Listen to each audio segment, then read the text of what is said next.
வணக்கம். உலகில் உள்ள ஜோதிட ஆர்வலர்களே, ஜோதிட அபிமானிகளே மற்றும் ஜோதிட ஞானிகளே, ஜனனி ஜென்ம சௌக்கியானாம் வர்த்தனி குல சம்பதாம் பதவி பூர்வ புண்ணியானாம் வித்தியதை ஜென்ம பத்திரிகா.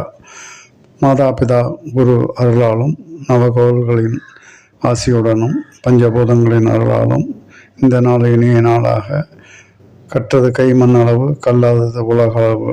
எனவே ஜோதிடத்தின் உடைய ஆழம், கடல் ஆழம் அனைத்தையும் அறிந்தவர்கள் பலரும் இல்லை, சிலரும் இல்லை. எனவே இந்த பதிவில் ஜோதிடத்தின் ஒரு சூட்சுமங்களின் அறிமுகமாக நாம் இந்த ஜோதிடத்தில் ஒரு சில பகுதிகளை நாம் இந்த பதிவுகளில் பார்த்து கொண்டு உள்ளோம். எனவே ஜோதிடத்தில் அனைத்தையும் அறிந்தவர்கள் சிலரும் 100 ஆண்டுகளை கடந்தவர்களும் இந்த வடமொழியில் உள்ள மூல நூல்களிலிருந்து காப்பி அடித்து அல்லது அதனுடைய பிரதிகளை எடுத்து அதனை பின்பற்றி வருகிறது அனைவரும் அறிந்தது. என ஜோதிடத்தில் பல அதிசயமான அபூர்வமான விஷயங்கள் பல இருந்ததை அறிந்து நான் மிகவும் ஆச்சரியப்பட்டேன்.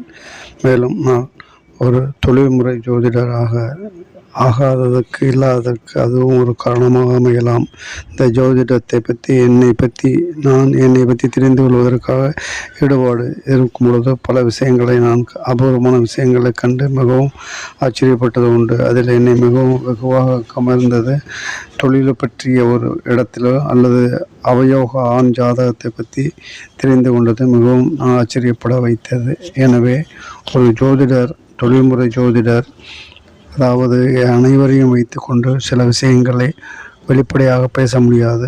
ஒரு சமயத்தில் அல்லது மனைவி அல்லது கணவனை உட்கார வைத்து கொண்டு கூட சில விஷயங்களை ஒளிவு மறைவில்லாமல் பேச முடியாது. எனவே ஜோதிடர்கள் அந்த ஜோதிடம் பார்க்க வரும் ஒரு நபர்களை மட்டும் உள்ளே அனுமதித்து தனிமையில் ஜோதிடம் சொல்ல வேண்டிய கட்டாயமாகும். எனவே ஜோதிடம் என்பது ஒரு அபூர்வமான கலை. இதில் நான் மிகவும் ஆச்சரியப்பட்டது விதி மதி கதி என்ற ஒரு சமாச்சாரமும் தொழிலை பற்றியோ அல்லது அவயோகத்தை பற்றியோ நான் தெரிந்து கொண்ட விஷயங்களாகும்.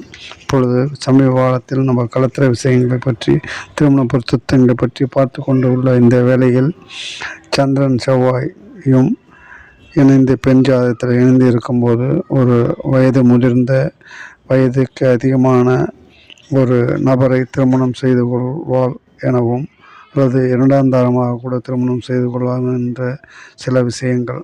அதேபோல் செவ்வாயும் சூரியனும் இணையும் பொழுது எங்கு இருந்தாலும் அந்த பெண் அமங்கலையாவாள் என்று அல்லது தீர்க்காயிலுடைய கணவராக அமைந்துவிட்டால் அவளுக்கு மாங்கல்யம் நிலைக்காமல் அடிக்கடி வாங்குதலும் விற்பதும் அடகு வைப்பதிலும் இருக்கும் என்பது உண்மை. எனவே இந்த வகையில் நான் அவயோக ஆண் ஜாதகத்தை பற்றி தெரியும் பொழுது கலத்திரஸ்தானமான 7ஆம் இல்லத்தில் குருவும் ராகுவும் கூடியிருந்தால் ஒரு இழிநிலை ஏற்படும்.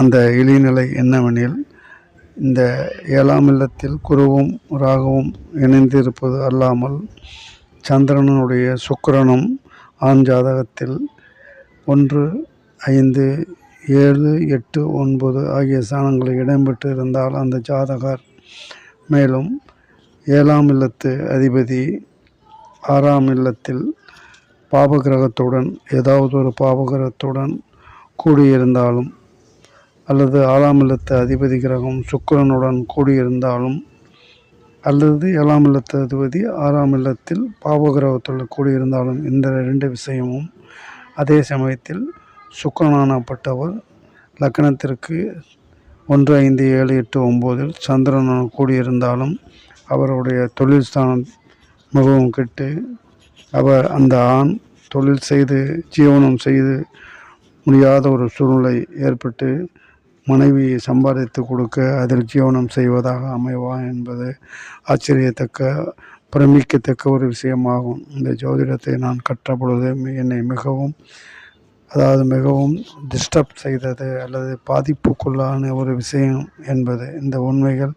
ஜோதிடத்தை மிகவும் உண்மையாக தீவிரமாக தெரிந்தவர்கள் உணர்வார்கள்.